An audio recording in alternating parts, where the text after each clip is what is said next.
Asking a dog to drop something can sometimes feel quite punishing for them, as we're taking away an item that they're enjoying. To prevent this cue from being a negative thing, I want to teach the dog that dropping an item results in good things happening. In step 1, I want to build an association between the word drop and food appearing on the floor. Drop. To test this, say drop when your dog's not looking at you, and if your dog turns around and starts searching on the floor, you know that they're starting to understand the association between the word drop and food appearing on the floor. Don't forget to then put some food on the floor.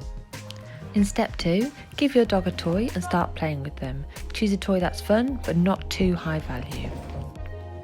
For example, with Ike, if this were a new behaviour for him, I'd happily teach him with this rope toy, as I know he'd give it up for food, but I wouldn't bother trying to teach it with a tennis ball, as a tennis ball is too high value for him.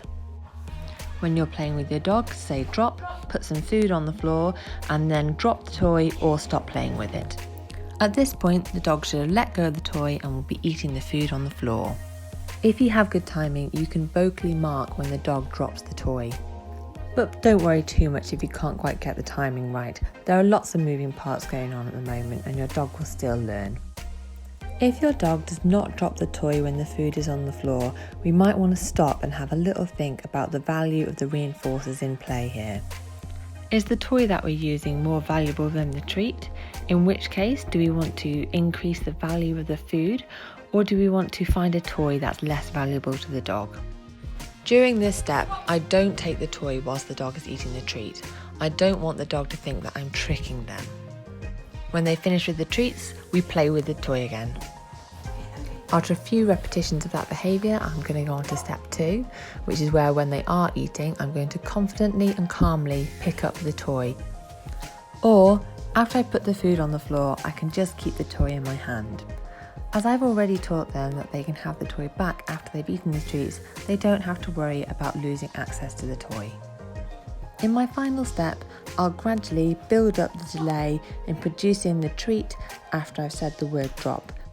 When they understand the behaviour, you can start using higher value toys. This same technique can be used for items that the dog should not have picked up in the first place.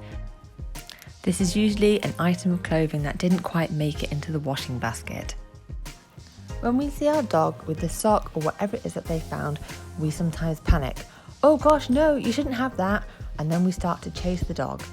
Eventually we catch the dog, and now I've got one end of the sock, the dog's got the other end of the sock, and we're now having a great game of tug. I have now inadvertently taught the dog a really effective way to get me to play with them. Having already taught our dogs how to drop, when we see them with an item that they shouldn't have, we can calmly ask them to drop, give them the treat, and then replace that item with something that they are allowed to play with.